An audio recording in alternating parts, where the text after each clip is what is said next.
Rapaziada, essa rodada foi perfeita pro Flamengo.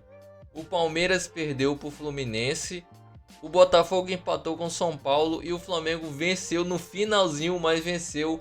Foi o único time lá de cima que venceu. Até o Bahia, que briga também lá em cima, empatou no finalzinho, tava perdendo. E o Fortaleza também empatou o seu jogo. Então foi uma rodada perfeita pro Flamengo. Lembrando que o Flamengo ainda tem um jogo a menos. Então se ele jogar esse jogo e ganhar, a gente chega aos 40 pontos que tem o Botafogo.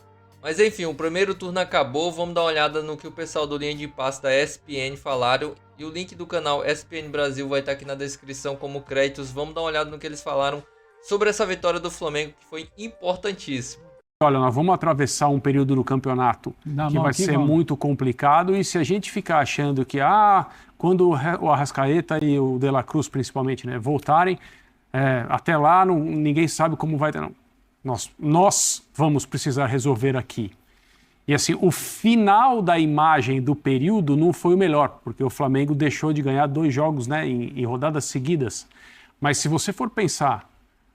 não estou falando nem de uma empolgação inicial, porque foi o que aconteceu. O Flamengo foi buscar resultados no final. Mesmo quando foi a Caxias e não ganhou, poderia ter conseguido um gol no poderia perdeu em Caxias, né? Poderia ter empatado no fim. O Flamengo tinha uma disposição muito clara em campo. Eu acho que de jogadores também com o objetivo de mostrar que eles não são caras que a comissão técnica pode recorrer só quando os titulares não estiverem disponíveis ou jogando bem. Eu acho que a competição interna é uma coisa boa que acontece nos times de futebol que tem elencos mais profundos, como o elenco que o Flamengo tem. A volta não é uma garantia de que todo mundo vai chegar da seleção jogando como estava antes, porque a imagem de antes é a goleada sobre o Vasco. Teoricamente é o ponto mais alto da temporada do Flamengo. Acho que nem teoricamente. Se você imaginar que, então tá bom, então acaba o período das seleções nacionais, volta todo mundo e o Flamengo vai jogar como fez naquele dia contra o Vasco, isso é uma utopia. Sim. Porque o time precisou ser rearranjado para continuar competindo sem esses jogadores. Então agora sai uma turma, entra outra e puf, é automático o rendimento. Então. Hoje ele tentou o time... Eu concordo com ele em relação à qualidade do futebol no primeiro tempo. O Flamengo jogou muito bem. Teve contribuição dos seus jogadores decisivos e tal. Mas o campeonato é muito difícil. Eu acho que ele... Se você pensar no vestiário, na sala do treinador, tem lá a lista de jogos. E você tem que observar a tua sequência para saber o que você vai fazer, qual é o jogo que você pode trocar um outro jogador, qual é o jogo que não tem jeito, você não tem para onde correr. O jogo do dia 15 de agosto, que é o do Bolívar, tem do dia 15 e dia 22. Ele tem um jogo na altitude. Ele perdeu na altitude para o Bolívar, na fase de grupos, 2-1, ganhou 4-0. A vantagem aí é que ele conhece essa história. Já conhece.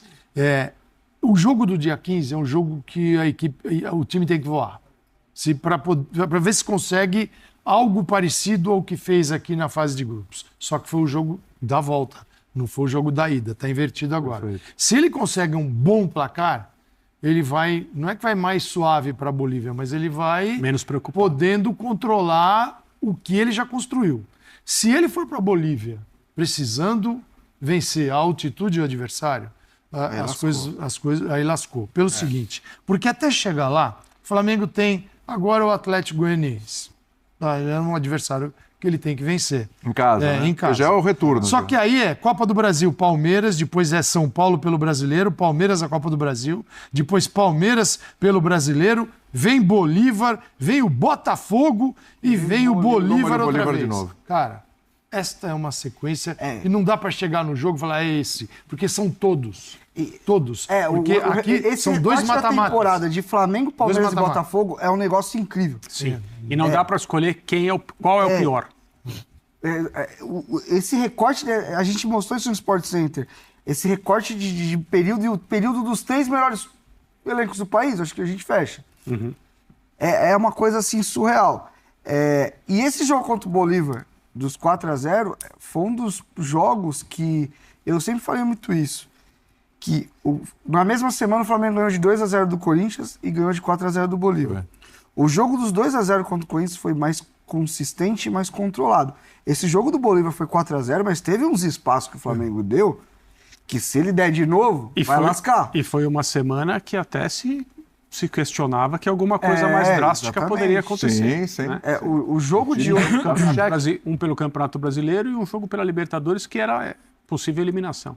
O jogo de hoje, eu tô com o André, acho que o primeiro tempo teve conteúdo, acho que o time demonstrou, teve dificuldade para... O time do Vitória é um time mais organizado hoje, um time que se protege melhor, que compete mais. E claro que a gente olha para esse elenco, a gente olha para a capacidade individual desses jogadores, individual, coletivo é outra coisa. A gente sabe do quanto esse time pode produzir mais. Sim. Mas é o tipo de jogo que é chato. E eu falei isso no Sport Center hoje. O Flamengo tem total condição de buscar, mas vai ser aquele jogo encardido, chato, que você vai... E eu acho que dá para tirar coisas positivas. É um campo difícil de jogar, é um lugar difícil, porque a torcida vem, faz pressão. A questão do gramado também eu sinto que é mais pesado, o jogo não fica tão rápido como normalmente o jogador mais técnico gosta. E a capacidade ali também de se recuperar, né? O Flamengo toma 1-1, na hora que toma 1-1 já vai dar ruim. E a gente viu na própria temporada o Flamengo tomando baques assim e não conseguindo voltar de novo. O próprio jogo contra o Milionário. Toma o gol e aí a coisa desaba. Então, pode falar em tem algumas boas no demonstrações. Ele jogou a primeira fase 3 partidas fora de casa. E toma ele agora de novo. Uma 2.600, a outra 3.600 metros. Então você está falando de duas altitudes. Que já na Bolívia nem se fala.